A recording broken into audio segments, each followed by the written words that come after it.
ఆరు నెలలు అక్కడ 6 నెలలు ఇక్కడ 6 నెలలు ఇక్కడ అయినా సరే అద్భుతంగా జీవితాన్ని ఇద్దరు సూపర్ డూపర్ గా ఆ షిప్ ని సెయిల్ చేస్తూ సక్సెస్ఫుల్ గా ముందుకొచ్చేసారు. ఈ రోజు మన స్పెషల్ గెస్ట్.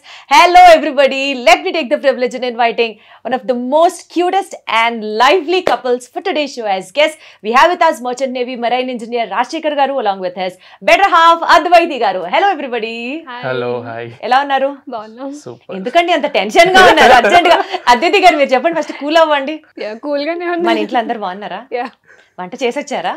లేదు, మా మమ్మీ చేశారు. పాపకు అన్ని ఇచ్చొచ్చారా? అసలు కాసేపు మర్చిపోండి బయట ప్రపంచం. ఓకే, హాయిగా ఉన్నారు కదా? టెన్షన్ ఉంటే ఆయన చేయబట్టుకోండి, లేకపోతే నాకు చేయబట్టుకోండి. ఫస్ట్ ఆఫ్ ఆల్ చాలా హ్యాపీ ఉంది మిమ్మల్ని కపుల్ లాగా కలవడం, ఇంటర్వ్యూ చేయడం. ఎలా ఉన్నారు ఇద్దరు? చాలా బాగున్నాం. మీరు బాగాలేదా? బాగున్నాను. మీరు చెప్పండి బాగున్నారా బాగాలేదా అన్నది. ఆయనని చూసి చూసి అసలు ఒక పక్క మీ ఛానల్ మెయింటైన్ చేస్తారు, ఇంకొక పక్క మెరైన్ ఇంజనీర్ గా మీ బాధ్యతలు నిర్వహిస్తూ ఉంటారు. సేలింగ్ ఆన్ 2 షిప్స్ కష్టం అనిపించలేదా మీకు ఎప్పుడు? అందుకే సగం 6 months షిప్ కి డెడికేట్ అవుతాను, 6 months యూట్యూబ్ కి డెడికేట్ అవుతాను. మరి ఆవిడ ఏం చేస్తారు మధ్యలో? పాపం అదే తన బాధ. అక్కడేమో నన్ను విడిచిపెట్టుంటావు, ఇక్కడికి వచ్చాక సెల్ ఫోన్నే అంటే ఫస్ట్ వైఫ్ తినే సెకండ్ వైఫ్ సెల్ ఫోన్ ఉన్నట్టు మా బాధపడుతుంది అనమాట. అవునా? ఎంత కష్టం వచ్చింది? ఏ అమ్మాయికి ఉండకూడదు ఇంత కష్టం. మీరు చెప్పండి, ఏమంటారు మీరు అలా అన్నప్పుడు? ఫైట్ అవుతుంది దాని గురించి అన్నప్పుడు ఒక 5 నిమిషాలు ఫోన్ పక్కన పెట్టేసి వస్తారు, మళ్ళీ కామన్ అది. 5 నిమిషాల? అమ్మ బాబోయ్, ఎంత సాక్రిఫైస్ చేస్తున్నారు రాజశేఖర్ గారు మీరు. అంటే కొంచెం తను ఆ టైంలో కొంచెం కూల్ అయిన తర్వాత మళ్ళీ ఇంకా మంచిగా వర్క్ చేసే ఆ స్పేస్ దొరుకుతుంది అని చెప్పి అలా కొంచెం 5 minutes పక్కన పెట్టినట్టు పెట్టి తనతో టైం స్పెండ్ చేసి మళ్ళీ 1 hour సెల్ ఫోన్తో. అబ్బాయిలందరూ ఎంతేనా? మారా 5 నిమిషాలే నా భార్యకి ఇచ్చే టైము. బట్ ఒక మాటలో చెప్పాలంటే, I know you not the captain of the ship, but still ఒక షిప్కి మీరు చాలా ఇంపార్టెంట్ అనుకుంటే మీ లైఫ్ షిప్కి మీ అబ్సెన్స్లో మెయింటైన్ చేస్తూ ఆ రెస్పాన్సిబిలిటీ తీసుకున్న అద్వితి గారు, she actually the captain of your life ship అనే చెప్పాలండి, కాదంటారా? Of course. తను ఒకవేళ ఇక్కడ ఏది హ్యాండిల్ చేయలేకపోతే నేను అక్కడ హ్యాపీగా వర్క్ చేసుకోలేను. 100% కదా. అసలు తన రోల్ ఎంత ఇంపార్టెంట్ అంటే, ఇప్పుడు నేను షిప్లో ఉన్నాను, ఏదైనా ఎమర్జెన్సీస్ వచ్చినా కానీ, మా పాప గురించి కానీ, మా పేరెంట్స్ని చూసుకోవడం కానీ. ఈ కాలంలో ఎలా అంటే పెళ్ళికి సంబంధాలు వెళ్ళినప్పుడు ప్రతి ఒక్కరు అడిగేది, ఇప్పుడు నువ్వు షిప్ ఎక్కితే మీ భార్య ఎక్కడ ఉంటుంది, నా బిడ్డ ఎక్కడ ఉంటుంది, నీతో పాటు షిప్కి నువ్వు తీసుకెళ్ళవు, సో అత్తమామతో ఉండాలా అన్న క్వశ్చన్ వేసిన వాళ్ళు చాలామంది ఉన్నారు. ఈ కాలం జనరేషన్లో చాలామంది అట్లనే ఉంటారు, ఇండిపెండెన్స్ కావాలి అన్నట్టు ఉంటారు. కాకపోతే తినేది ఏంటంటే అటు మా పేరెంట్స్ని హ్యాండిల్ చేయడము, చిన్న పాపని హ్యాండిల్ చేయడము, అవన్నీ హ్యాండిల్ చేస్తుంది. కాబట్టి తను కొంచెం స్పెషల్ అనిపిస్తుంది నాకు. 100% very very very special. Aditi గారు మీరు చెప్పండి, అసలు మీరు ఎక్కడ కలిశారు, లేకపోతే పెద్దలు కుదిర్చిన వివాహమా, మీ రిలేషన్ ఎలా ఉంటుంది, మీరు చెప్తే వినాలని ఉంది. యాక్చువల్గా చాలా మందికి ఇది ఒక డౌట్, మీది లవ్ మ్యారేజా అని అడుగుతారు. కాదు, అరేంజ్డ్ మ్యారేజ్. ఫస్ట్ టైం పెళ్లి చూపుల్లోనే చూసుకున్నాము. అండ్ వీళ్ళ వదిన వాళ్ళు మాకు రిలేటివ్స్ అవుతారనమాట, కొంచెం లాంగ్ దూరం చుట్టాలు అంటారు కదా, అట్లా. సో అలా వచ్చింది మాకు సంబంధం.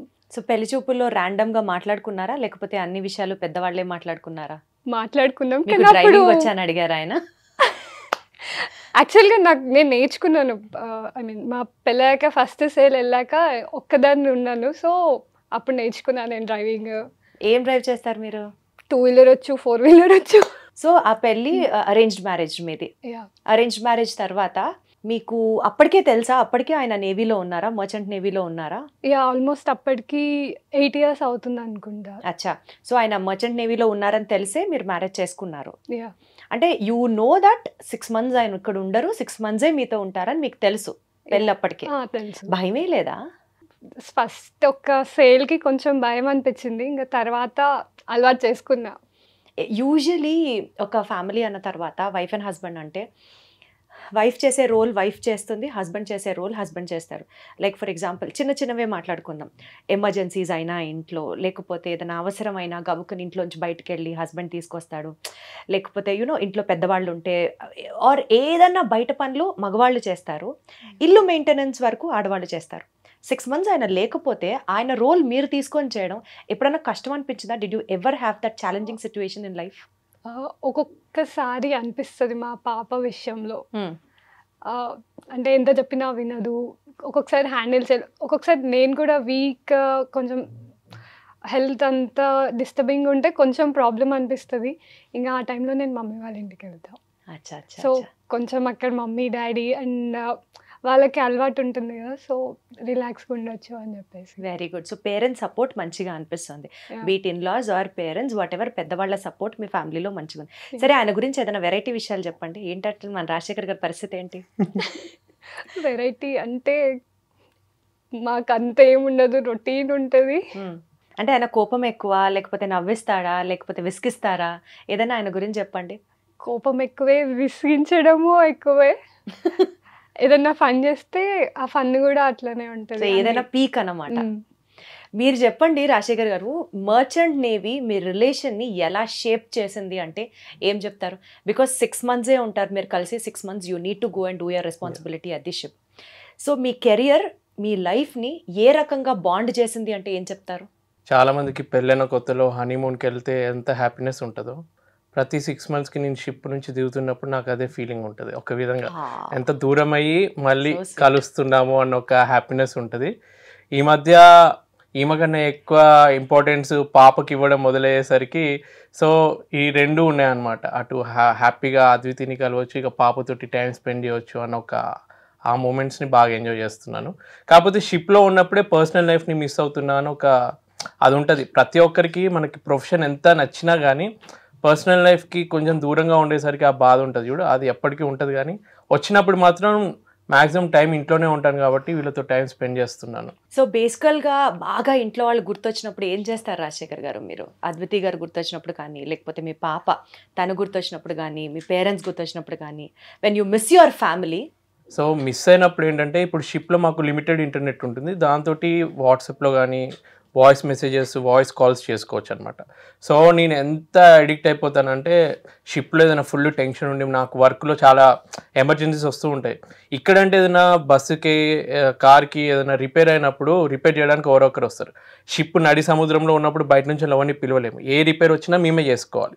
సో అటువంటి ఎమర్జెన్సీ సిచ్యువేషన్లో ఒక 2 గంటలు పనిచేసాను అనుకో, ఒక్క 5 minutes నా రూమ్కి వెళ్తానని వెళ్ళి మాకు కాల్ చేస్తాను. అంటే ఏదో ఒకటి పాపతోటి 1 నిమిషం వీడియో కాల్లో వీళ్ళని చూసింది అనుకో, కొంచెం రిలాక్స్ అయిపోతాను అనమాట. సో ఆ విధంగా కనెక్ట్ అవుతూ ఉంటాను. అంటే వీడియో కాల్ ఒక 1 minute మాట్లాడినా కానీ దాంతో ఒకప్పుడు మనకి లెటర్స్ తోటి వస్తే మనము నెలకొక్క ఉత్తరం వచ్చినా కానీ ఆ సోల్జర్స్ అక్కడ ఉన్న వాళ్ళు ఫుల్ హ్యాపీగా ఫీల్ అయ్యేది చూడు. అంటే మాకు షిప్లో ఉన్నా కానీ అలా వీడియో కాల్లో అట్లా వాయిస్ కాల్లోనే మాకు తెలియని ఒక హ్యాపీనెస్ ఉంటుంది. సో ఆ విధంగా మెయింటైన్ అవుతుంది కమ్యూనికేషన్. సో బేసికల్గా రాజశేఖర్ గారిని అడిగితే secret of your happy marriage ఏంటండి అని అడిగితే 6 నెలలు ఇంట్లో ఉండదు, 6 నెలల తర్వాత రండి అంటారా?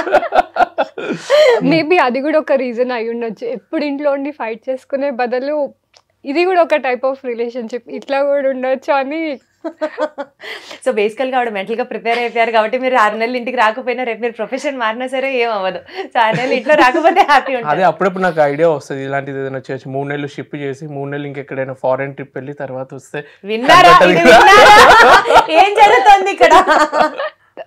ఆల్మోస్ట్ లాస్ట్ 2023లో అనుకుంటా 11 months ఉన్నారు. సో షిప్ కంపెనీలో ఎంప్లాయీస్ షార్టేజ్ వల్ల ఈయన రిప్లేస్మెంట్కి ఇంకొక ఇంజనీర్ దొరకలేదు. సో ఆల్మోస్ట్ జూలైలో దిగాల్సింది ఆగస్ట్ అన్నారు, ఆగస్ట్ వెళ్ళి అక్టోబర్ అన్నారు, అక్టోబర్లో కూడా దొరకలేదు. సో లాస్ట్ దసరా నుంచి దివాళీ వరకు కంటిన్యూస్గా వాళ్ళ హెడ్కి కాల్ చేసి రిక్వెస్ట్ చేసి ఒకరోజు మేబీ పడుకొని లేచి కాల్ చేశాను అనమాట. మేబీ అతను ఏడుస్తున్నా అనుకున్నట్టున్నారు. మీరు ఏడవకండి, I will do it for you, you are my sister, I will do everything for you. ఆ రోజు నెక్స్ట్ 1 weekతో మీ హస్బెండ్ ఇంట్లో ఉంటారు అని చెప్పి నిజంగా కరెక్ట్ 1 weekలో ఇంటికి వచ్చేసారు. చూసారా ఉమెన్ పవర్, చూసారా అసలు ఆ పోర్ట్ ఎంత డేంజరస్ పోర్ట్ అంటే పాపాను గునియా అని చెప్పి అక్కడ మాక్సిమం ఎవరిని దింపరు అనమాట. కొన్ని కంట్రీస్ ఇప్పుడు మనకి పాకిస్తాన్లో మనల్ని ఎనిమీ కంట్రీ లాగా ఎట్లా ట్రీట్ చేస్తారో ఆ కంట్రీలో ఏంటంటే పావర్టీ ఎక్కువ ఉండేసరికి, సోమాలియాలో పైరేట్స్ ఎట్లనో ఆ కంట్రీలో కూడా పావర్టీ ఎక్కువ ఉండేసరికి ఎవరైనా వెళ్ళినా అటాక్స్ జరుగుతాయి అనమాట. అంత డేంజరస్ కంట్రీలో కూడా షిప్ దింపిండు ఈమె ఆ బలం అలా అటువంటిది అనమాట. నిజంగా ఆవిడ captain of your life ship అండి. అంటే ఎంత ప్రేమించకపోతే మిమ్మల్ని మీకన్నే ఒక సుపీరియర్ ఆఫీసర్ కి ఫోన్ చేసి పంపించారా ఒక మాట చెప్పండి అని నాన్ స్టాప్ గా మాట్లాడకపోతే ఆయన కన్విన్స్ అయ్యి డెస్పైట్ ఆయన రిప్లేస్మెంట్ లేకపోయినా కూడా ఆయన్ని పంపించారు అంటే రిప్లేస్మెంట్ వెతికి మరి ఇంకో పర్సన్ ని పంపించి అంటే అప్పటికి 6 నెలల్లో జరగంది మళ్ళీ పట్టి దాన్ని సాధించారు. బేసికల్ గా సత్యభామ గారి కంటే ఇంకా ఎవరెవరు కంటే కూడా చాలా ఆఫీసర్ ఇంకా కాంటాక్ట్ లో ఉంటారు. ఎప్పుడైనా ఏదైనా విషెస్ కానీ ఏదైనా పంపించిన డెఫినెట్ గా రిప్లై వస్తుంది అతని దగ్గర నుంచి. Wonderful, so sweet. అంటే మీరంతా ట్రూగా లవ్ చేస్తున్నారు కదా మీ హస్బెండ్ ని, కాబట్టి ఆ మెసేజ్ మధ్యలో ఎక్కడ బ్రేక్ లేకుండా ప్రాపర్ గా కన్వే అవుతుంది, మీకు కూడా ఆ రిజల్ట్ రిఫ్లెక్ట్ అవుతోంది. So we are happy that way. ఎప్పుడన్నా అట్లా సర్ప్రైజులు ప్లాన్ చేశారా ఆయన షిప్ లో ఉన్నప్పుడు? లేదు, అట్లా ఎప్పుడు ప్లాన్ అట్లా ఎప్పుడు ఆప్షన్ రాలేదు ఇప్పటి వరకు. అవునా? సో పిల్లల్ని హ్యాండిల్ చేసేటప్పుడు ఇప్పుడు మీరంటే యువర్ అడల్ట్స్, మీకు తెలిసే మ్యారేజ్ చేసుకున్నారు, so things like that. But చిన్న పిల్లలు ఉన్నప్పుడు మీ పాపని మీరు వెళ్ళిపోతూ ఉన్నప్పుడు తను ఫీల్ అవుతుంది కదా, డాడీ లేరు, డాడీ ఉండరు ఇంకొక మళ్ళీ 6 months వరకు అన్నది. ఆ ప్రెషర్ ఎలా హ్యాండిల్ చేస్తారు ఇద్దరు? నేను మెంటల్గా ముందే ఫిక్స్ అయ్యాను. అంటే నాకు ముందు నుంచి అలవాటే కాబట్టి ఇలాంటిది ఫేస్ చేయాలని ముందే ఫిక్స్ అయ్యాను. కాకపోతే నిజంగా అప్పుడు ఆలోచించిన దానికి రియాలిటీలో ఫేస్ చేస్తున్న దానికి చాలా డిఫరెన్స్ ఉంది. ఎందుకంటే ఒక్కసారి పాప 6 months ఉన్నప్పుడు ఫస్ట్ టైం వెళ్తున్నప్పుడు మాత్రం చాలా ఎమోషనల్ అయిపోయాయి. ఎందుకంటే తను ఎక్స్ప్రెస్ చేయలేదు. 6 months 7 months బేబీ అనమాట. ఆ టైంలో విడిచి వెళ్ళిపోతున్నప్పుడు ఫుల్ బాధేసింది.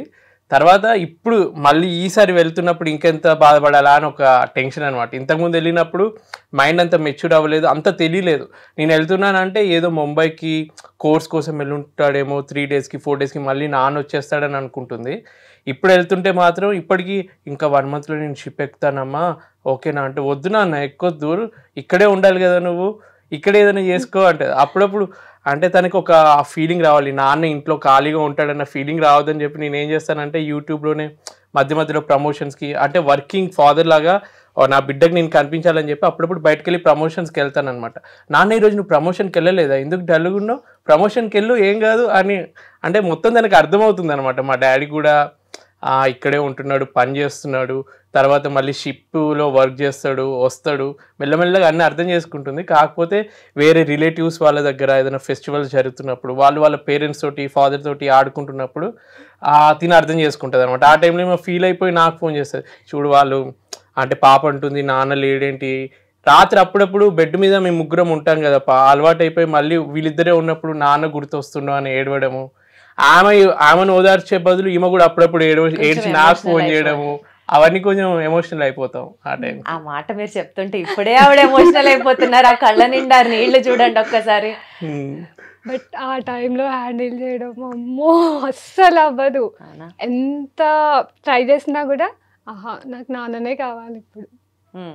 యాక్చువల్గా లాస్ట్ 3 years అంత ప్రాబ్లం అవ్వలేదు కానీ అసలు మిమ్మల్ని అలా చూస్తుంటే నాకే కళ్ళలో నీళ్ళు తిరిగిపోతున్నాయి ఇప్పుడు. లాస్ట్ 3 years ఆ ప్రాబ్లం అవ్వలేదు. బట్ రీసెంట్గా జూన్లో జాయిన్ అయినప్పుడు అనుకుంటా మా ఇన్లాస్ కూడా యూఎస్కి వెళ్తున్నారు. సో మేమిద్దరం ఉండడం కష్టం అనేసి మమ్మీ వాళ్ళ దగ్గర షిఫ్ట్. సో వాళ్ళు యూఎస్కి వెళ్ళే టైంకి మేము వెళ్ళామన్నమాట సెండ్ ఆఫ్ వేయడానికి. వెళ్తే ఇంకా మా రూమ్లోకి వెళ్ళి ఉండగానే గుర్తొస్తాయి కదా తనకన్నీ, నాకు నాన్న కావాలి, నాన్న అలా ఎలా వదిలేసి వెళ్ళిపోయాడు నన్ను అంటే ఇంకేం చెప్పాలి. సరే ఉన్నాం కదా, మేము ఉన్నాం కదా అంటే కాదు నాకు నాన్ననే కావాలి. నేనున్నన్ని రోజులేమో నాన్నని కొడుతుంది, నాన్నంటే ఇష్టం లేదు అని అంటది. అదే క్వశ్చన్ అడుగుతుంది, ఎందుకు నాన్నంటే ఇష్టం లేదు కదమ్మా నీకు, ఇప్పుడు ఎందుకు నాన్న గుర్తొస్తున్నాడు అంటే, లేదు నాన్నంటే ఇష్టం, నాకు నాన్న కావాలి అంటే. అప్పుడు దూరం అయినప్పుడు ఇంకెక్కువ దానికి అర్థమవుతుంది అనమాట. అసలు ఆ బాండ్ ఎంత వాల్యుబుల్లో ఎంత ప్రెషస్ అర్థమవుతుంది. ఏదో సామెత చెప్తారు కదా, ఎంతటి రాజైనా ఒక తల్లికి కొడుకే అంటారు కదా, అలా ఎంత పొజిషన్లో ఒక తండ్రి ఉన్నా కూతురు విషయంలో ఆ బాండ్ అనేది చాలా స్పెషల్. అండ్ అది చిన్న పెద్ద అన్నది కాదు, ఎప్పటికీ ఉండిపోతుంది ఆ స్పెషల్ బాండ్. అండ్ రోజు చూసుకొని దగ్గరున్న అమ్మ కన్నా డెఫినెట్లీ ఆడపిల్ల కాబట్టి, కూతురు కాబట్టి ఫాదర్కి ఎక్కువ అటాచ్ అవుతూ ఉంటుంది. అదే కొడుకుంటే మేబీ వైస్ వర్సా తల్లికి అటాచ్ అవుతారేమో, బట్ కూతురు అనేసరికి డెఫినెట్లీ తండ్రికి ఎక్కువ అటాచ్ అవుతారు. బేసికల్గా మీరిద్దరూ మర్చెంట్ నేవీ గురించి ఉన్న మిస్కన్సెప్షన్స్ని, అంటే నేను ఇలా అనుకున్నాను, కాదు కదా ఇలా అయింది, లేదా అసలు ఇలా కదా ఉండాలి, దిగిన తర్వాత తెలిసిందే నాకు ఏంటి ఇంత కష్టంగా ఉంది అని ఆయన కెరియర్ గురించి ఏమైనా తెలుసుకున్న సిచ్యువేషన్ ఉందా? అంటే టఫ్ సిచ్యువేషన్ లాగా అనుకోవచ్చు మనం. టఫ్ అంటే ఇప్పుడు వరకు ఎప్పుడు ఫేస్ చేయలేదు. బట్ రీసెంట్గా జాయిన్ అయినప్పుడు కింద పడ్డారనమాట 2 daysకే. మెట్లు జారి కింద పడ్డాను అనమాట నేను. సో అదే ఇలా అయింది ఏంటి సడన్గా అని ఒక 1 week 10 days ఒక టైప్ ఆఫ్ అంటే ఇక్కడి నుంచి వెళ్ళిన తర్వాత జాయిన్ అయ్యాక వితిన్ 2 daysలోనే అనుకుంటే కింద పడ్డారు. అండ్ అదొక్కటైతే ఇది జరిగినాక ఒక 3-4 daysకి వీళ్ళ ఫ్రెండ్ ఎక్స్పైర్ అయ్యారు అనమాట. యాక్చువల్గా వాళ్ళ ఫ్రెండ్ అతనికన్నా నాకు కొంచెం ఎక్కువ సేమ్. సో మొత్తం కలిపి ఒక 1 month ఫుల్ డిస్టర్బింగ్ ఉండేది. ఇది తినేందుకు కనెక్ట్ అవుద్దంటే ఇప్పుడు నా ఫ్రెండ్ వాళ్ళ వైఫ్ అర్థం చేసుకుంటుంది కదా. ఇప్పుడు సడన్గా నాతో ఉన్న husband all of sudden morning వాక్కి వెళ్ళి ఇంటికి రాగానే తను హార్ట్ స్ట్రోక్ తోటి చనిపోయారు అనమాట. సేమ్ నా ఏజ్ తను కూడా. సో అవన్నీ ఆ టైంకి నాకు షిప్లో నేను జారిపడి ఇక్కడ కుట్లు టైపు అప్పుడు వేయలేదు కానీ షిప్లో కుదరలేదు, కట్ అయిపోయింది అనమాట. ఒక హెవీ ఆబ్జెక్ట్ నా తల మీద పడి ఆ హాస్పిటల్ కూడా వెళ్ళలేదు అనమాట. షిప్ అప్పుడు సముద్రంలో ఉంది కాబట్టి వెంటనే ఎమర్జెన్సీగా మేము దిగలేకపోయాం. మీకు షిప్లో డాక్టర్స్ ఉంటారా? షిప్లో డాక్టర్ ఉంటారు. మా మెర్చెంట్ నేవీ షిప్లో ఎలా ఉంటుందంటే ఉండేది మేము ఒక 22-23 members క్రూ ఉంటాము. సో మాకు మెడికల్ ఎమర్జెన్సీస్కి ఫోన్ కాల్ చేసి అలా ఉంటుంది కానీ డాక్టర్ని స్పెషల్గా ఉంచరు. ఇక ప్యాసింజర్ షిప్స్ పెద్ద పెద్ద లగ్జరీ క్రూజ్ షిప్స్ ఉంటాయి చూడు, అందులో డాక్టర్స్ ఉంటారు కానీ ఈ కమర్షియల్ షిప్స్లో ఉండరు. సో ఆ విషయంలో మా ఫ్రెండ్కి ఇలా అయ్యి అటువంటి కొంచెం నెగిటివ్ విషయాలు వినేసరికి ఎవరికైనా సైకలాజికల్గా ఫీల్ ఉంటుంది కదా. తనకనే కాదు నాకు ఆ ఫ్రెండ్ విషయం విన్న తర్వాత నాకు అదే ఫీలింగ్ వచ్చింది. అంటే మనము లైఫ్ని ఎప్పుడు ఒకే వేలో వెళ్తుంది అనుకుంటాం కానీ అన్ఎక్స్పెక్టెడ్గా కొన్ని సిచ్యువేషన్స్ వచ్చినప్పుడు లేనప్పుడు ఇంకా భయం వేస్తుంది, 100% భయం వేస్తుంది. పాపం ఆవిడ ఎంత యాక్చువల్గా వాళ్ళ ఫ్రెండ్ నాకు 2 years బ్యాక్ నాకు చిన్న యాక్సిడెంట్ అయింది. సో ఆ టైంలో హాస్పిటల్లో కొన్ని డాక్యుమెంట్స్ అవన్నీ కూడా పాపం తను హెల్ప్ చేసింది అనమాట నాకు. ఆ ఫ్రెండ్ వైఫ్ లేదు ఫ్రెండ్ midnight 12కి కాల్ చేసినా కూడా నేను చేస్తారా అద్వితి అని చెప్పేసి హెల్ప్ చేసిండ్రు అనమాట. సో మేబీ మనం ఆ సిచ్యువేషన్లో కొంతమందికి కనెక్ట్ అవుతాం కదా, అట్లా యాజ్ ఎ బ్రదర్ బాగా హెల్ప్ చేస్తుండే. ఏదైనా నేను కాల్ చేసినా కూడా ఈవెన్ షిప్లో ఉండి నేను మెసేజ్ పెట్టినా కూడా రిప్లై ఇస్తుండే అనమాట. సో అట్లా ఎక్కువ కనెక్ట్ అయిపోయాము. సో అంత దగ్గర వాళ్ళకి అలా అయ్యేసరికి you just can't take it. అదే టైంలో ఆయనకు ఒక చిన్న యాక్సిడెంట్ లాగా అవ్వడం, సో ఎక్కువ భయపడిపోయారు పాపం అండి. అసలు ఎన్ని షాకులు ఆవిడకి అసలు బ్యాక్ టు బ్యాక్. నిజంగా అసలు వాళ్ళ ఫ్రెండ్ విషయంలో ఇప్పటికీ నాకు నమ్మాలి అని అనిపించదు. ఆల్మోస్ట్ 6 months అవుతుంది అనుకుంటా, బట్ నమ్మాలి అని అనిపించదు ఇప్పటికీ కూడా. సో బేసికల్గా మేజర్గా మీ ప్రొఫెషన్ పరంగా అద్వితి గారి రోల్ ఉండడం వల్ల ఈ ప్రొఫెషనల్ ఛాలెంజ్ని నేను ఓవర్కమ్ అయ్యాను, ఇట్స్ జస్ట్ బికాజ్ అద్వితి గారి సపోర్ట్ వల్ల నేను ఇవాళ చేయగలిగాను అన్న సాటిస్ఫాక్షన్ ఏదన్నా లెవెల్ ఉందా మీ కెరియర్లో? చాలా ఉంది. ఎందుకంటే నేను వేరే వాళ్ళతో కంపేర్ చేసుకుంటాను. ఇప్పుడు నాతో పాటు వర్క్ చేసే వాళ్ళు ఉంటారు కదా, వాళ్ళ సిచ్యువేషన్స్ విన్న తర్వాత నాకు అనిపిస్తుంది అబ్బా, ఇప్పుడు ఒక చిన్న గీత అని మనం ఎలా డిసైడ్ చేస్తాం, దాని మీద పెద్ద గీత గీస్తే ఇది చిన్నది పెద్ద అని ఎట్లా తెలుస్తుందో, వాళ్ళ పర్సనల్ లైఫ్స్లో కొన్ని సిచ్యువేషన్స్. ఒక టైంలో ప్రెగ్నెంట్ మా ఫ్రెండ్ వాళ్ళ వైఫ్ ప్రెగ్నెంట్ అయితే తిని షిప్ దిగలేకపోయాడు. ఆ టైంలో కరోనా, ఆ టైంలో ప్రతి కంట్రీలో డిఫరెంట్ రిస్ట్రిక్షన్స్ ఉండి పర్మిషన్ దొరక్క వాళ్ళు దిగలేదు. సో దిగకుండా పాప పుట్టిన తర్వాత తను వైఫ్ని కలవడానికి వెళ్ళాడు అనమాట. కలిసిన వెంటనే ఆమె హరాస్మెంట్ కేసు పెట్టి పోలీస్ స్టేషన్కి తీసుకెళ్ళి నా ప్రెగ్నెన్సీ టైంలో నువ్వు రాలేదని చెప్పి కొన్ని తప్పుడు కేసులు వేసి మొత్తం డైవర్స్ వరకు వెళ్ళింది ఆ కేసు. తర్వాత సేమ్ అదే టైంలో నేను షిప్ దిగి మా పాప పుట్టినప్పుడు కూడా నేను షిప్లోనే ఉన్నాను. పుట్టిన 3 నెలలకి వచ్చాను అనమాట ఇంటికి. But the way she received మీ అంటే క్వైట్ ఆపోజిట్ అనమాట. ఇట్ డిపెండ్స్, మనకి రాసిపెట్టి ఉంటుంది అనమాట. అంటే లైఫ్ పార్ట్నర్ దొరకడం కూడా కరెక్ట్ వేలో దొరికిన వాళ్ళు నిజంగా అదృష్టవంతుడు. ఎంత సక్సెస్ఫుల్ పర్సన్ అయినా కానీ, అంతెందుకు బిల్ గేట్స్ కూడా డైవర్స్ అయింది. పెద్ద పెద్ద బిలియనర్స్ కోట్లు సంపాదించే వాళ్ళు కూడా భార్య కరెక్ట్ లేకపోతే టార్చర్ పెడితే ఎంత సంపాదించినా వేస్తే. ఇప్పుడు నేను ఈ జాబ్లో సక్సెస్ఫుల్గా మంచిగా హ్యాపీగా ఉంటున్నానంటే 90% ఇంట్లో హ్యాపీ సిచ్యువేషన్ ఉంటేనే ఏ హస్బెండ్ అయినా హ్యాపీగా ఉండగలడు. సో తను కేర్ తీసుకుంటుంది కాబట్టి I feel very happy, lucky కూడా. Very good. So behind successful Rajasekhar garu there is a woman named Adviti. నేనైతే ఒప్పుకోను. ఒప్పుకోరా? అదేంటి అంత చక్కగా పొగిడినప్పుడు ఎందుకు ఒప్పుకోరు? ఏమో ఏంటంటే తెలీదు మాకు. ఏంటంటే మనకి ఇప్పుడు లేడీస్ని కొంచెం మనం తక్కువ, అంటే సొసైటీలో మన ఇండియన్ కల్చర్లో ముందు నుంచి కొంచెం లేడీస్ తక్కువ అబ్బాయిలు ఎక్కువ అన్న ఫీలింగ్ ఉంది. కానీ ఈజిప్ట్ కల్చర్లో మమ్మీస్ వాళ్ళ శిల్పాలు చూస్తే ఒక రాజు ఒక రాణి ఉంటే రాణి ఇట్లా నడుము దగ్గర చేసి ఆ అబ్బాయికి ధైర్యం ఇస్తున్నట్టు ఫొటోస్ ఉంటాయి. అంటే ఆ టైంలో వాళ్ళకి ఆడవాళ్ళే ఎక్కువ రేంజ్ అనమాట. ఆ టైంలో ఆ అబ్బాయికి ఏదైతే చేయైతే వెనక్కి వేసి ఉంటుందో అప్పటి నుంచి ఈ కొటేషన్ వచ్చింది అనమాట, ప్రతి అబ్బాయి వెనకాల సక్సెస్ఫుల్ ఉమెన్ ఉంది అన్నట్టు. సో యాక్చువల్గా చెప్పాలంటే జంతువుల్లో చూసుకున్నా కానీ అంటే ఆడ జంతువులకే కొంచెం ఎక్కువ ఎనర్జీ ఎక్కువ ఉంటాయి అన్నమాట. సో బేసికల్ గా కూడా పెయిన్ ని తీసుకునే ఎండ్యూరెన్స్ కానీ మెంటల్ గా కానీ women are more stronger than men. ఇది ప్రూవ్డ్ ఫ్యాక్ట్. అందుకే అన్ని అంటే దేవుడు సృష్టించినప్పుడే సరే పిల్లల్ని కనే శక్తి ప్రతిదీ ఆడవాళ్ళకి ఇవ్వాలని ఇచ్చాడు. ఆడవాళ్ళు కాబట్టి భరించగలరు, ఇంకెవరి వల్ల సాధ్యమయ్యే పని కానే కాదు. మెంటల్ గా అద్వితి మీరు చెప్పండి, ఎలా మీరు బ్యాలెన్స్ చేస్తారు? అంటే ఆయన లేనప్పుడు సపోజ్ ఆ సెపరేషన్ ని హ్యాండిల్ చేయడం, కొన్నిసార్లు పాప రెస్పాన్సిబిలిటీ, ఇన్లాస్ రెస్పాన్సిబిలిటీ, బయట పనులు ఇన్ని చూసుకుంటూ ఆయన కావాలి అనిపిస్తుంది, బట్ స్టిల్ ఉండరు. ఆ సెపరేషన్ ని ఎంత మెచ్యూర్డ్ గా మెంటల్ గా హ్యాండిల్ చేస్తారు చెప్పండి? Usually what is Adviti's take on this? పాప విషయం అంటే అది కొన్నిసార్లు నచ్చ చెప్పడం, లేదు అని అంటే కొన్నిసార్లు ఫ్రస్ట్రేషన్ పాపం చూపిస్తా ఆ పాప పైన. బట్ మెయిన్ సపోర్ట్ తనే అనమాట, ఎలా ఉన్నా తీసుకుంటుంది. ఆయన లేనప్పుడు మీరు అసలు ఫస్ట్ ఆఫ్ ఆల్ ఎందుకు అంత ఎమోషనల్ అవుతున్నారు? ఆయన ఉన్నారు కదా, అస్సలు ఎందుకు ఎమోషనల్ అవుతున్నారు? ఏం చెప్పాలనుకుంటున్నారు చెప్పండి ఒకసారి. ఆయన చేయబట్టుకొని గట్టిగా చెప్పండి, ఎంత ఇష్టమో చెప్పండి. మీ కళ్ళమ్మ నీళ్లు చూస్తుంటే నా చేయబట్టుకోండి, ఫస్ట్ హాయిగా చేయబట్టుకోండి, చెప్పండి ఏం చెప్పాలనుకుంటున్నారు ఆయనకి. అయ్యో ఎప్పటికీ రాజశేఖర్ ఈజ్ అద్వితీస్ ప్రాపర్టీ. ఎప్పటికీ రాజశేఖర్ అద్వితితోనే ఉంటారు, జీవితాంతం ప్రేమిస్తారు. అద్వితి లాంటి ఒక మంచి వైఫ్ దొరకడం ఆయన అదృష్టం. ఎందుకమ్మా ఎందుకంత బాధపడుతున్నారు?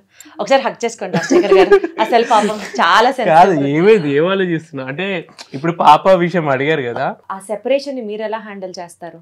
మీకు బాగా చూడాలనిపిస్తుంది, బాగా గుర్తొస్తారు రాజశేఖర్ గారు, సో మీరు ఎలా హ్యాండిల్ చేస్తారు ఆ సెపరేషన్?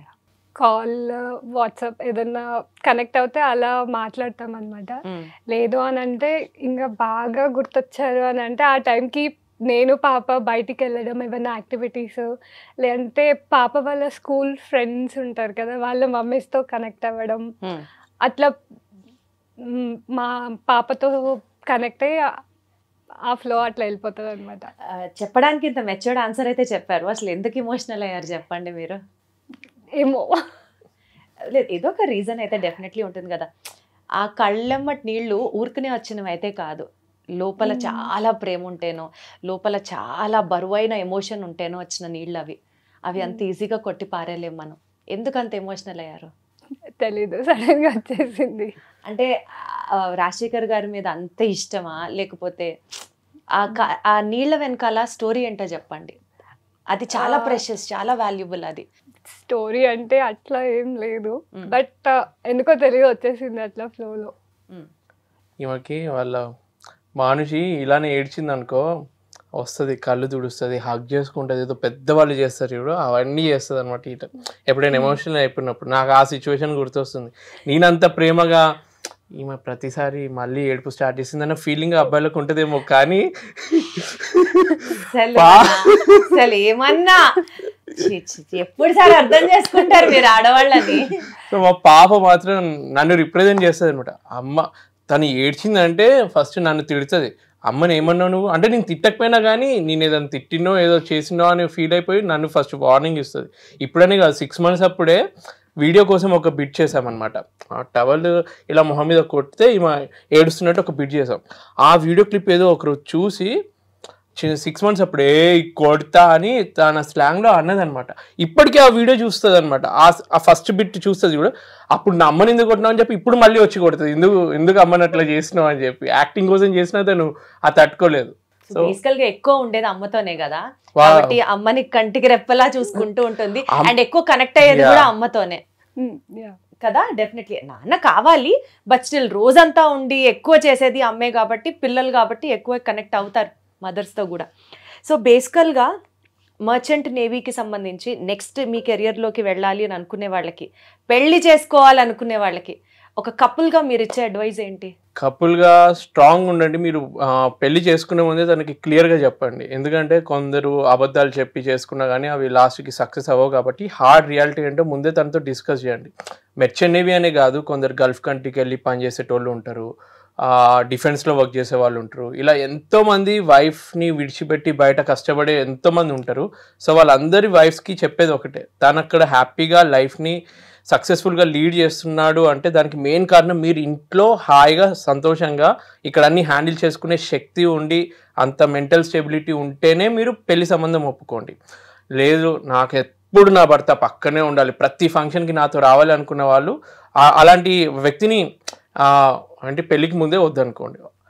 ఒకవేళ అబ్బాయి సైడ్ చెప్పాలి అని అంటే అమ్మాయికి ఎంత జీతం ఉంది, ఎంత ఆస్తులు ఉన్నాయి అవి చూడకండి. మీరు మీ ప్రొఫెషన్ ఎట్లాగో మీరు సంపాదించడానికి వెళ్తున్నారు కాబట్టి అమ్మాయి ఎంత బాగా మీతో కలిసిపోయి ఉండగలదు, మీతో కాకపోయినా మీ ఇంట్లో వాళ్ళతోటి, లేదంటే వాళ్ళ పేరెంట్స్ సపోర్ట్ ఉందా తనకి, అటువంటి అన్నీ చూసుకొని ఆ విధంగా ఒప్పుకోండి పెళ్ళికి అన్నది ఒక సింపుల్ నేను చెప్పాలనుకుంటుంది. మీరేం చెప్తారు? ఎస్పెషల్లీ ఆడవాళ్ళకి, ఒక వైఫ్కి ఒక మర్చెంట్ నేవీ ఆఫీసర్ అనాలో లేకపోతే ఆ క్రూకి సంబంధించి లేడీస్కి, అంటే వాళ్ళు పెళ్లి చేసుకొని రాబోతున్న ఆ లేడీస్కి మీరేం చెప్తారు? You being that in that place. నా పాయింట్ ఆఫ్ వ్యూలో ఇటు ఇన్లాస్ని ఇటు పేరెంట్స్ని పక్కన పెట్టి ఫస్ట్ ఒక్కరినొక్కరు అండర్స్టాండ్ చేసుకోవడం మెయిన్ ఇంపార్టెంట్ అక్కడ, ఎస్పెషల్లీ ఈ కెరియర్లో అంటున్నాను నేను. దీంట్లో నేను మెయిన్గా ఇటు ఇన్లాస్ని ఇటు పేరెంట్స్ని పక్కన పెట్టి, అరే నువ్వు ఎక్కడ ఉంటావు, తర్వాత నీ ఫ్యూచర్ ఏంటి, ఎర్నింగ్స్ ఏంటి, ఎంత వస్తుంది, ఇటు నుంచి క్వశ్చన్స్ వస్తే మనం ఇటు పెడతాం, ఇటు నుంచి క్వశ్చన్స్ వస్తే ఇటు మన పేరెంట్స్ పైన పెడతాం. సో అవన్నీ పక్కన పెట్టేసి మనం ఏంటి అనేది మనం చూసుకోవాలి ఫస్ట్. సో ఇప్పుడు మనకి ఏదన్నా అయితే ఫ్యూచర్ ఏంటి, ఒకవేళ పిల్లలు ఉన్నారనుకో పిల్లల ఫ్యూచర్ ఏంటి, మనం ఇప్పుడు ఫైట్ చేసుకొని ఏదో విడిపోతాం, పిల్లల ఫ్యూచర్ ఏంటి, మెయిన్గా వాళ్ళ గురించి కదా ఆలోచించాల్సింది. So wife and husband understanding చాలా ఇంపార్టెంట్. మీ ఇద్దరి మధ్యలో అండర్స్టాండింగ్ ఎలా ఉంటుంది? లైక్ మీ ఇద్దరు రిలేషన్కి సంబంధించి ఒక యూనిక్ ఫీచర్ చెప్పాలి అంటే ఏం కోట్ చేస్తారు? అండర్స్టాండింగా, లవ్వా, రెస్పెక్టా, మ్యూచువల్ అడ్మిరేషనా? మీ ఇద్దరు రిలేషన్కి ఒక వర్డ్లో చెప్పాలి అని అంటే ఆ unique quality of what is your both couple అంటే ఏం చెప్తారు? మ్యూచువల్ అండర్స్టాండింగ్ అని నేను అనుకుంటాను. ఎందుకంటే తన కోపం వచ్చినప్పుడు నేను సైలెంట్ అయిపోయి తన ఫ్రస్ట్రేషన్ అంతా తిట్టేంతవరకు భరిస్తాను. నా కోపం వచ్చినప్పుడు నేను అరుస్తాను, తను వింటది. రెండో లైన్ ఏదో బాగుంది కానీ అసలు అది కోపం వచ్చే మొహం అండి, నాకే కోపం ఎక్కువ వస్తుంది. అమ్మ బాబోయ్. ఇంకా నా ఫ్రస్ట్రేషన్ ఎవరిపైన చూపించాలో అర్థం కాక ఉన్నప్పుడు ఇక్కడ, లేనప్పుడు మా పాప పైన ఒక్కొక్కసారి, ఒకవేళ మా మమ్మీ వాళ్ళు ఉంటే మా మమ్మీ వాళ్ళ పైన, ఎవరుంటే వాళ్ళ పైన ఫ్లష్ అవుట్ చేసేయాలని ఫస్ట్. మీకు కూడా కోపం వస్తుందా అద్వితి? సో బాగా మీ కోపం తెప్పించిన విషయం ఏంటి? అద్వితి నాకు జస్ట్ ఈ సోషల్ మీడియాలో నాకు కొంచెం, నేను అనుకుంటాను ఆ ఛానల్ ఎక్కడికో వెళ్ళాలి, నేను అంటే అందరితో పాటు మామూలుగా కాకుండా ఒక ఛానల్ని ఒక రేంజ్కి వెళ్ళాలని నేను ఆలోచిస్తూ ఉంటాను. నువ్వు అంత టెన్షన్ తీసుకోకు, లైఫ్ని ఎంజాయ్ చెయ్యి అన్న థాట్లో అద్వితి ఉంటుంది. అంటే నేను అనుకున్న రేంజ్కి కష్టపడి వర్క్ చేయదన్నమాట సోషల్ మీడియా ప్రకారము, అందులో డెవలప్ అవ్వడానికి. ఆ ఒక్క విషయమే, మిగిలిన ప్రతిదీ పర్ఫెక్ట్. సో మీకు బాగా కోపం తెప్పించిన సంఘటన ఏమైనా ఉందా రాజశేఖర్ గారు? మాకు మా పర్సనల్ థింగ్స్లో ఎప్పుడు ఫైట్ చేసుకున్నాం అట్లాంటివి ఏమి ఉండవు. ఉండేది వీడియోస్, వాటిలోనే కోపము ఫ్రస్ట్రేషన్ అంతా ఓన్లీ ఇక్కడి వరకే ఉంటుంది. అంటే ఆయన లేనప్పుడు ఆ 6 monthsలోనే ఉంటాయి కోపం ఉన్న, ఫ్రస్ట్రేషన్ దగ్గర ఉన్నప్పుడు ఏమి ఉండదు అంటున్నారా? ఇక్కడ ఉన్నప్పుడే వీడియోస్ గురించి అట్లా ఫ్రస్ట్రేషన్ లేదు. షిప్ లో ఉంటే అందరు నార్మల్ ఉంటుంది అంతే కదా. ఆబ్వియస్లీ ఒకళ్ళు దూరంగా ఉన్నప్పుడు ఆయనలో మీరు ఎక్కువ ఏం మిస్ అవుతారు? ఆయన యూట్యూబ్ కెమెరా అది మాత్రం అది ఎక్కడున్నా పాకెట్ లోనే ఉంటది. సో ఆయన లేనప్పుడు రాజశేఖర్ గారిలో అద్వితి ఎక్కువ మిస్ అయ్యే పాయింట్ ఏంటి అంటే ఏం చెప్తారు? ఇంట్లో ఉంటే ఎప్పుడు హడావిడి ఉంటుంది. వీడియోస్ పక్కన పెట్టినా లేకపోతే ఇటు వెళ్ళామా అటు వెళ్ళామా లేకపోతే వాళ్ళని రమ్మన్నామా మనం వెళ్దామా అక్కడికి అన్నట్టు ఉంటుంది. వన్స్ షిప్కి వెళ్ళిపోయాక ఇక ఇంట్లోనే సైలెంట్ గా ఉంటుంది. సో అమ్మో బాబోయ్ ఆ సైలెన్స్ అని భరించడం ఇంకా కష్టం, చాలా కష్టం. మాకైతే అలవాటు అయిపోయింది, మా పాపకి ఇంకా అలవాటు అవ్వలేదు. కరెక్ట్. ఉన్నంతసేపు హడావిడి పాప వెనకాలే ఉన్నట్టుంటారు.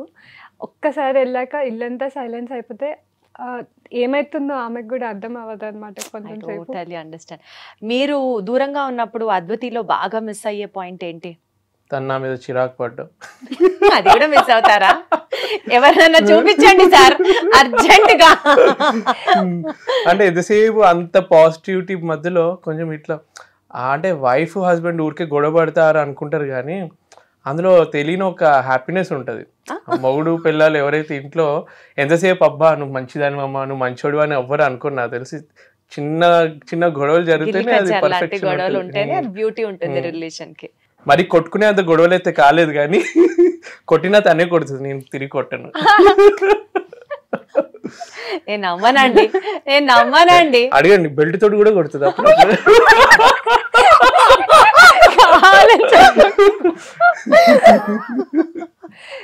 అదితి గారు మరి ఇంత వైలెంట్ యాంగిల్ ఉందా అండి మీలో?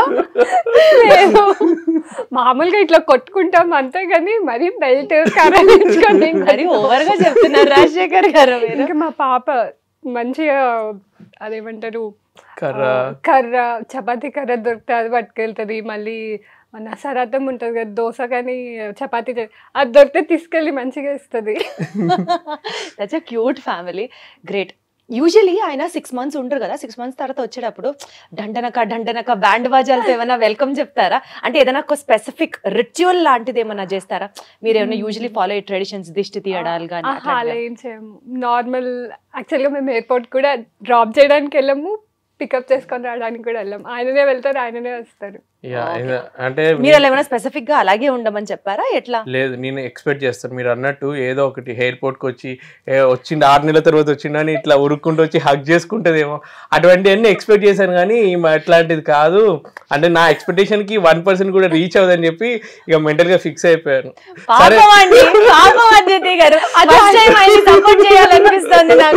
అంటే ఎప్పుడైనా ఇంటికి వస్తాను కదా, ఎయిర్పోర్ట్ వరకు రాకపోయినా ఇంటికి వచ్చినప్పుడు సరే ఈయన వచ్చిందని చెప్పి హగ్ చేసుకుంటా అంటే కాదు, అక్కడ మా మమ్మీ డాడీ ఉంటారని సిగ్గో లేదంటే ఏదో కానీ తెలియని ఒక అదనమాట. ఇక తర్వాత మెల్లగా కొంచెం సేపు అయిన తర్వాత ఎవరు లేనప్పుడు హగ్ చేసుకుంటది అంతే. సరే, ఈసారి నుంచి ఆయన ఒక సినిమాటిక్ యాంగిల్ లో ఊహించుకుంటున్నారు అండ్ రాగానే మీరు ఇంకొక లెవెల్లో స్లో మోషన్ లో హీరోయిన్ పరిగెత్తుకుంటూ వచ్చేసి ఈసారి వచ్చినప్పుడు మా పాపని తీసుకొని వెళ్ళాం ఎయిర్పోర్ట్. ఫస్ట్ టైం ఎయిర్పోర్ట్ కి రావడం వీళ్ళు నేను వస్తున్నప్పుడు మా పాప అయితే షాక్. ఫస్ట్ టైం ఇలా చూడగానే అంటే మామూలుగా ఏరోప్లేన్ చూపిస్తామని చెప్పి తీసుకొచ్చింది అనమాట పాపని. అన్న తర్వాత సడన్ గా ఎయిర్పోర్ట్ కి వచ్చి వెయిట్ చేస్తున్నప్పుడు నేను వెనకాల నుంచి వచ్చి చూడగానే ఇట్లా అని మిస్ యూనివర్స్ అయితే ఎలా ఆనందపడతారో అలానే ఎక్స్ప్రెషన్ ఇచ్చింది న్యాచురల్ గా. బేసికల్ గా మనకి ఒక లైన్ ఉంది, హాస్పిటల్స్ విన్నన్ని ప్రేయర్స్ గుళ్ళు కూడా వినవు. ఎయిర్పోర్ట్స్ లో చూసినటువంటి రొమాంటిక్ సీన్స్, హగ్గులు కానీ లేకపోతే అయినో ఆ ఫేర్వెల్ సీన్స్ అవన్నీ ఇంకెక్కడా కూడా కనిపించారు. అంటే యూజువల్లీ ఇష్టమైన వాళ్ళు వెళ్ళిపోతున్నా వస్తున్నా airports are the best places for expressions of love. Next నేను ఆ క్వశ్చన్ అడుగుదాం అనుకున్నాను కానీ మీకు ఇదే జరిగింది మొదటిసారి అన్నప్పుడు ఇంకేం అడుగుతాను నేను. నిజంగా ఎమోషనల్ అయిపోతాను, ఎందుకంటే నేను మా అన్నయ్య నాకన్నా 2 years పెద్ద, ఎలా ఉంటామన్నమాట ప్రతిసారి కొట్టుకోవడం. ఇద్దరు బ్రదర్స్ అంటే ఆల్మోస్ట్ ఇంట్లో అలానే ఉంటుంది. వీళ్ళేంట్రా బాబు ఎప్పుడు కొట్టుకుంటారు అనుకుంటాం కదా. మా అన్నయ్య ఫస్ట్ టైం యూఎస్ వెళ్తున్నప్పుడు ఎయిర్పోర్ట్ నుంచి వెళ్ళి నేను ఎంత ఏడ్చానంటే ఇక మా అన్నయ్య వాళ్ళ ఫ్రెండ్స్ షాక్ అయ్యారు. వీళ్ళు ఎప్పుడు కొట్టుకునేటోళ్ళు, వాడేంటి అంత ఏడుస్తున్నాడు. నేను అలా ఏడ్చేసరికి వాళ్ళకి అప్పుడు అర్థమైంది అనమాట. నాకు నేను రియలైజ్ అయ్యాను, అన్నయ్య ఒక్కసారి యూఎస్ వెళ్తే ఇంత ముందులాగా మేము కలిసి ఉండలేం కదా అని ఆ థాట్ గుర్తొచ్చి నాకు అప్పుడు ఏడుపు వచ్చింది. అదే మీరు ఎయిర్పోర్ట్ గురించి అన్నారు కదా, నాకు ఫస్ట్ ఆ ఇన్సిడెంటే గుర్తొచ్చింది. అదే ఇప్పుడు నాకు అర్థమైంది ఏంటంటే సీతమ్మ వాకిట్లో సిరిమల్ల చెట్లో మీరు ఇప్పుడు వెంకటేశ మహేష్ బాబా చెప్పండి. నేను మహేష్ బాబు, మా అన్నయ్య వెంకటేష్. బట్ మా అన్నయ్య చూడడానికి మాత్రం అంజలి అయినా పాపం. అంజలి. ఓకే, జోక్స్ అపార్ట్ సరదాగా ఒక గేమ్ ఆడదామండి. ఈ గేమ్ ఏంటంటే sailor or spouse. Okay. So sailor or spouse. నేను కొన్ని క్వశ్చన్స్ అడుగుతాను, అది మీ ఇద్దరిలో ఎవరు లీడ్ తీసుకుంటారు అన్నది మీరు చెప్పాలి. ఓకే. ఓకే. కొన్ని సార్లు టై అయితే మీరే దానికి నాకు సొల్యూషన్ కూడా ఇవ్వాలి, ఎందుకంటే నాకు తెలీదు, మీరే బెస్ట్ చూస్ చేసుకోవడానికి. ఓకే, టు స్టార్ట్ విత్ ఫస్ట్ది, వెకేషన్స్ ఏదైనా ప్లాన్ చేయాలి అంటే, లేదా బయటికి వెళ్ళేవి ఏదైనా ప్లాన్ చేయాలి అంటే మీరు బాగా చేస్తారా ప్లానింగ్? ఆయనేనా ఫస్ట్ ఇనిషియేషన్ చేసేది నేను, తర్వాత ప్లానింగ్ నేను చేస్తాను. సో ఇనిషియేషన్ అక్కడి నుంచి వస్తుంది అయితే. తను అడుగుద్ది, అంటే తను సర్ప్రైజ్ చేయి నాకు టూర్ కి తీసుకెళ్తున్నట్టు ఈ ప్లేస్ కి అని అంటది. సో దాని తగ్గట్టు నేను ప్లాన్ చేస్తాను. ప్లాన్ చేస్తే అది సర్ప్రైజ్ ఎక్కడ అవుతుంది సార్? ప్లేస్ కూడా నేనే చెప్తాను.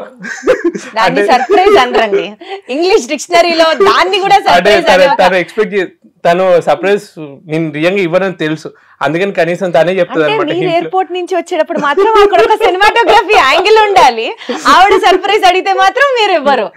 ఎక్కడ అన్యాయం అండి ఇది? సో ఈసారి ఆయనకు కావాల్సిన సర్ప్రైజ్ మీరు ఇవ్వండి, డంటనక ఫుల్ బ్యాండ్ ఆవిడ కావాల్సిన సర్ప్రైజ్ మీరు ప్లాన్ చేయండి. సో ఎక్కడికి వెళ్ళాలి, ఏ వెకేషన్కి వెళ్ళాలనుకుంటారు చెప్పండి ఈసారి, నెక్స్ట్ ప్లాన్ చేయకపోతే మళ్ళీ మనం ఐ డ్రీమ్ లోనే కలుద్దాం. యాక్చువల్గా మా పాప బర్త్డేకి ఈసారి డెస్టినేషన్ బర్త్డే చేయాలని అనుకున్నా. ఏ డెస్టినేషన్ లో ఎక్కడనేది థింక్ చేయలేదు, ఎక్కడైనా ఓకే, బట్ బయటికి వెళ్ళాలని ఎన్నో ఇయర్స్ నుంచి అలా అంటుంది. ఎప్పుడో 5 years బ్యాక్ వెళ్ళాము, మళ్ళీ వెళ్ళలేదు అనమాట ఎక్కడికి బయటికి. సో ఈసారి తీసుకెళ్ళాలి. సో మీరు అదే ప్లానింగ్ పనిలో ఉండండి, ఈసారి నెక్స్ట్ మీరు వచ్చినప్పుడు అలాగే ప్లాన్ చేయండి. Sure, you have to make her happy this time. So anniversary dates కానీ, బర్త్డేస్ కానీ, ఇంట్లో స్పెషల్ మూమెంట్స్ డేట్స్ ని కానీ ఎవరు ఎక్కువ గుర్తుంచుకుంటారు, ఎవరు మర్చిపోతూ ఉంటారు? ఇద్దరం గుర్తుంచుకుంటాం. కానీ మా ఇంట్లో అయ్యే ప్రతి బర్త్డేకి యానివర్సరీకి మా గ్రూప్లో ఫస్ట్ మెసేజ్ నాదే ఉంటుంది, అందులో ఫస్ట్ నేను ఉంటాను, గుర్తు తను పెట్టుకుంటుంది, కాకపోతే ఫస్ట్ విష్ చేసేది నేనే. యాక్చువల్గా షిప్లో ఉంటే ఆ టైంకి ఫస్ట్ మన టైం కన్నా 12 అయ్యేది వాళ్ళకే ఉంటది కాబట్టి ఫస్ట్ మెసేజ్ ఆయన. అలా కాబట్టి మీరు పెట్టాలి. అంటే ఇక షిప్ లో కూడా ఫ్యామిలీ ఎక్కువ గుర్తొస్తుంది కదా, ఈ రోజు ఎవరి బర్త్డే ఉండొచ్చు, ఎవరిది స్పెషల్ డే అని గుర్తొస్తూ ఉన్నప్పుడు వెంటనే అలా గుర్తొస్తాయి. Nice nice nice. సో ఇది ఇద్దరికి పాయింట్స్ అన్నమాట. Okay fine. సో యూజువల్లీ మీకు ఒకరికొకరు గిఫ్ట్స్ ఇచ్చుకునే అలవాటు ఉందా? రేర్ కానీ ఇచ్చుకున్నా. ఇచ్చుకున్నారు? ఏమి ఇవ్వలేదా? అంటే మధ్యలో గోల్డ్ అవన్నీ నీ అంతా నువ్వు కొన్నావు కానీ, బట్ నేను చెప్తేనే కొనుక్కున్నావు కదా. అంటే సినిమాలో చూపించినట్టు అంటే అలా ఇట్లా ఇప్పుడు మీరు ఒక బయట రెక్కల గుర్రం మీద వేసుకొని వచ్చి నీకేం కావాలో తీసుకో అట్లా కాదు, బట్ జనరల్లీ మీ ఇద్దరిలో గిఫ్ట్స్ ఇచ్చే నేచర్ ఎవరికి ఎక్కువ ఉంది? యాక్చువల్గా సర్ప్రైజ్ ప్లాన్ చేస్తుంది అయితే నేనే గిఫ్ట్స్ కి. ఇప్పుడు తనే అడుగుద్ది, ఇప్పుడు ఎలాగో దిగావు కదా ఫ్లైట్, అక్కడ వాచ్ ఒకటి తీసుకుంటా అంటే తనకి చెప్తే గానీ నేను కొనను, ఎందుకంటే లేడీస్కి ఏదైనా నేను పొరపాటున తీసుకెళ్తే నచ్చపోతే ప్రాబ్లం అవుతుందని చెప్పి తను అడిగిన వెంటనే ఆ వంకతో ప్రతి ఒక్కళ్ళు అమ్మ బాబోయ్ తెస్తే మళ్ళీ యుద్ధాలు అయిపోతాయేమో అని చెప్పి సేఫ్ గా గిఫ్ట్లు ఇవ్వకుండా ఆడవాళ్ళకి ఉంటారు. ఎంత మీరు ఒక్కసారి తెచ్చి చూడండి, అది నచ్చకపోయినా మా వాళ్ళు ఇచ్చారు అని ఎంత ఘనంగా వేసుకుంటారు తెలుసా. బట్ ప్రతిసారి వచ్చినప్పుడు ఏదో ఒకటి గిఫ్ట్ అయితే కంపల్సరీ వస్తుంది. బట్ ఈ పాయింట్ మాత్రం తనకి ఇవ్వాలి, నేను ఎక్స్పెక్ట్ చేయకుండా తను గిఫ్ట్ ప్లాన్ చేస్తుంది. ఫాదర్స్ డేకి, యానివర్సరీకి చేయకపోయినా కానీ పాపతోటి నాకు ఏదో ఒక గిఫ్ట్ ఇప్పించడం లాంటివి చేస్తుంది. చాలా మోస్ట్ మెమరబుల్ గిఫ్ట్ ఏమొచ్చింది మీకు తను ప్లాన్ చేసిన దాంట్లో? పాపతోటి నాకు బ్రాస్లెట్ ఒకటి చేయించి ఫాదర్స్ డే గిఫ్ట్ లాగా ఇప్పించింది. నైస్ నైస్ నైస్, ఎంత థాట్ఫుల్ అండి అసలు, వెరీ గుడ్. సో ఏదన్నా ఒక ఇష్యూ జరిగినప్పుడు దాన్ని ఫిక్స్ చేయడంలో ఇద్దరిలో ఎవరు దిట్ట? సపోజ్ ఏదన్నా ఒకళ్ళకి మధ్యలో మిస్కమ్యూనికేషన్ అయింది, లేదా ఇంట్లో ఏదో చెప్పారో అది ఏదో అయింది, లేకపోతే ఏదన్నా ఒక చిన్న రిపేర్ వచ్చింది ఇంట్లో, వాట్ ఎవర్ ఇట్ ఇస్, ఒక సిచ్యువేషన్ ని హ్యాండిల్ చేసి దాన్ని ప్రాపర్ గా ఫిక్స్ చేయడంలో ఇద్దరిలో ఎవరు దిట్ట? మీరేనా? ఏదన్నా మిస్కమ్యూనికేషన్ అయినా కానీ, ఎక్కడైనా గొడవ జరుగుతున్నా కానీ నేను సైలెంట్ ఉండిపోతాను. దాన్ని ఎక్కువ పెద్ద చేయడం ఎందుకు ఆన్సర్ చేయాలి అన్న ఉద్దేశంతో నేను సైలెంట్ ఉన్నాను. తినంటది ఏదైనా గొడవ జరిగినా, ఏదైనా మాటలు జరుగుతున్నప్పుడు అప్పటికప్పుడు సొల్యూషన్ దొరకాలి. నువ్వు అప్పటికప్పుడు రిప్లై ఇవ్వకపోతే అది ఇంకా పెద్దగా అయిపోతుంది. సో ఆ ప్రాబ్లంకి సొల్యూషన్ వచ్చేంత వరకు మాకు నిద్ర పట్టదు, నాకు నిద్ర పట్టనియకుండా చేస్తుంది అనమాట. సో సొల్యూషన్ వచ్చేంత వరకు తను ఏదైతే గొడవ జరిగిందో దానికి ఎండ్ సొల్యూషన్ దొరికేంత వరకు పట్టు విడవకుండా ఆ గొడవని అంటే సొల్యూషన్ వచ్చే వరకు చేస్తుంది అనమాట. అంటే ఇవాళ నుంచి మీ పేరు అద్వితి కాదు, మీ పేరు శివంగి అంతే. ఒక ఇష్యూ వచ్చిందా తాట తీసి వదిలిపెడతారన్నమాట. ఆబ్వియస్ గా అంతే. నాకు నార్మల్ గా ఒక చిన్న థింగ్ అయినా కూడా అది సార్ట్ అవుట్ అవ్వాలి. లేదు అట్లనే ఉందంటే ఇంకా పిచ్చెక్కుతూ ఉంటుంది బుర్రలో. కొంచెం ఈ పోలికతో నేను కూడా కనెక్ట్ అవుతాను మీతో. ఏదైనా ఒక గొడవ వస్తే అది అక్కడికక్కడ తేలిపోవాలి అంతే, లేకపోతే బుర్ర పాడైపోతూ ఉంటుంది. సరే, మీ ఇద్దరిలో సీక్రెట్స్ ఎవరు పెట్టుకుంటారు? నేను. మీకు అసలు సీక్రెట్స్ ఆగవా? చెప్పేస్తా అన్ని. అంటే మీరు ఆవిడ దగ్గరే సీక్రెట్ పెడతారా? లేదు, అంటే సీక్రెట్స్ అంటే మరీ బాధ పెట్టేటివి చెప్పను, మామూలుగా బాధపడను అంటే చెప్తాను సీక్రెట్స్ అంటే. అంటే మీరు బాధపడతారు డెఫినెట్లీ, మీరు చాలా సెన్సిటివ్ కాబట్టి చాలా దాస్తున్నారు ఆయన. ఈ షో ద్వారా అద్వితి గారికి ఒక కనువిప్పు కలిగిందన్నమాట. బట్ మాక్సిమం అయితే చెప్పేస్తారు. ఏదైనా ఒక మోస్ట్ ఇంపార్టెంట్ సీక్రెట్ చెప్పి తనని బాధ పెట్టి బట్ స్టిల్ సారీ అని చెప్పిన సందర్భం ఉందా రాజశేఖర్ గారు? ఏది, పెళ్లి చూపుల్లో నేను అసలు మందే ముట్టను, నాకు మందు వాసనే తెలియదు అని చెప్పాను. కాకపోతే పెళ్ళైన తర్వాత తనకు అర్థమైపోయింది, సోషల్ అప్పుడప్పుడు ఫ్రెండ్స్ కూర్చున్నప్పుడు అవుతుందని. కానీ ఇప్పుడు అలవాటు చేసేసుకుంది. అంటే ఎప్పుడో ఒకప్పుడు నేను ఫ్రెండ్స్ని కలిసేదే ఎప్పుడో ఒకసారి కదా, తనే అబ్జెక్ట్ చేయదనమాట. ఎనీవే నువ్వు ఫ్రెండ్స్ని కలిసావు. సో ఆ విషయంలో కొందరు వైఫ్స్ ఎలా ఉంటారంటే, నువ్వా నాకు చెప్పకుండా నీ ఫ్రెండ్స్ని కలిస్తే ఆయన టార్చర్ పెడతారు కదా, అలా ఏం కాదులే, నువ్వు నీ లిమిట్లో ఉంటావు కాబట్టి నేనేమన్నాను, ఎంజాయ్ చేసుకో అని వదిలేస్తుంది. How sweet. అసలు మోస్ట్ సపోర్టింగ్ వైఫ్ వచ్చింది. మీరు చాలా లక్కీ అద్వితి గారి విషయంలో అయితే మాత్రం తను దొరకడం. అయితే ఉన్నది 4 స్కూల్ ఫ్రెండ్స్, సో వాళ్ళే ఎక్కువ కనెక్ట్ అవుతారు, వాళ్ళందరూ తెలుసు. సో ఎందుకు ఆబ్జెక్ట్ చేయడం అనేది అదేలేండి. Basically you love him so badly that ఇంకా ఆయన ఏం చేసినా కరెక్ట్. మీకోసం ఎంత యాక్సెప్టెన్స్ ఉందో తెలుసా అద్వితికి అసలు. సూపర్. ఎవరు బాగా హ్యూమరస్ అంటే తెలియకుండా ఆ చిలిపి ఫన్ ఇదంతా ఎవరు నవ్వించడంలో దిట్ట మీ ఇద్దరిలో? నేనే. అదే అది తెలుసులే నాకు కూడా, నేను ఎక్స్పెక్ట్ చేశాను ఆన్సర్. ఇంకేమన్నా ఇలా వైలెంట్ యాంగిల్ లాగా ఇంకేమన్నా యాంగిల్ చెప్తారేమో అని కొంచెం వెయిట్ చేశా. But definitely yes. డబ్బుల్ని బాగా ఎవరు హ్యాండిల్ చేస్తారు? మేనేజింగ్ ఫైనాన్సెస్, ఊరికనే ఖర్చు పెట్టకుండా ప్రాపర్గా ఇది ఇక్కడ సేవ్ చేయాలి, ఈ ఫైనాన్స్ని ఇలా యూటిలైజ్ చేసుకోవాలి, అట్లా ఏది చెప్తారు ఇద్దరులో ఎవరు? అవునా? లేడీ పద్మనాభమా? ఏంటంటే ముందు నుంచి నాకు ఫాదర్ మీద డిపెండ్ అవ్వడము, ఏదైనా డాడీ చేసేది. తర్వాత మ్యారేజ్ అయిన తర్వాత వైఫ్ కూడా ఈక్వల్ ఇంపార్టెన్స్ ఉంటుంది కాబట్టి, సో తను ఇప్పుడు నువ్వు సంపాదన ఒక్కటి ఒక సైడ్ పెడితే దాన్ని ఎలా కాపాడుకుంటున్నాం అన్నది ఇంకో ఇంపార్టెంట్ థింగ్. సో ఆ సేవింగ్స్ విషయంలో తను మంచి హ్యాండిల్ చేస్తుంది. అంటే దుబారా ఖర్చులు కూడా చేయదన్నమాట. బంగారం కొన్నా కానీ అది ఫ్యూచర్ లో హెల్ప్ అవుతుంది అన్న ఉద్దేశంతో కొంటది. కానీ అది కూడా స్పెషల్ డేస్ కి మీకే ఇస్తారు కానీ నాకు ఇవ్వదు, తను కొనుక్కున్నది బంగారం కొన్నది. అది కూడా ఫ్యూచర్ సేవింగ్స్ కోసం 100% కదా. స్పాంటేనియస్ డెసిషన్స్ ఇట్లా టక్ అని ఎవరు తీసుకుంటారు ఇద్దరులో? నేనే తీసుకుంటాను. ఈమె డెసిషన్ చాలా లేట్ ఆలోచించి తీసుకుంటది. నాకు ఒకవేళ కావాలి అనుకుంటే వెంటనే నాకు ఇంపార్టెంట్ అనిపించినప్పుడు సడన్ గా తీసేసుకుంటాను. ఆ తీసుకున్న డెసిషన్ కరెక్ట్ గా వర్కౌట్ అయింది అన్నది ఏం చెప్తారు? చాలా జరుగుంటాయి because you usually take spontaneous decisions. ఇది అసలు లైఫ్ చేంజింగ్ డెసిషన్ నాకు అన్నట్టు ఏం చెప్తారు? ఈ జాబ్ని సెలెక్ట్ చేసుకోవడం. ఒకసారి నాకు 3 ఎగ్జామ్స్ ఉన్నాయి ఒకే రోజు. మెకానికల్ ఇంజనీరింగ్ అయిన తర్వాత గేల్ ఎగ్జామ్ ఒకటి ఉండే, బీపీసీఎల్లో ఎగ్జామ్ ఉండే, షిప్పింగ్ కార్పొరేషన్ ఆఫ్ ఇండియాలో ఉండే. సో 3 ఎగ్జామ్స్ ఒకే రోజు పడినప్పుడు నేను షిప్పింగ్ కార్పొరేషన్ ఆఫ్ ఇండియా ఎగ్జామ్కి వెళ్ళాను అనమాట. అది మూడిట్లో అది ఎందుకు సెలెక్ట్ చేసుకున్నానంటే అందులో జీతం ఎక్కువ, ఇంకా డిఫరెంట్ ఉంది అని చెప్పి అలా వెళ్ళాను. ఆ ఒక్క డెసిషన్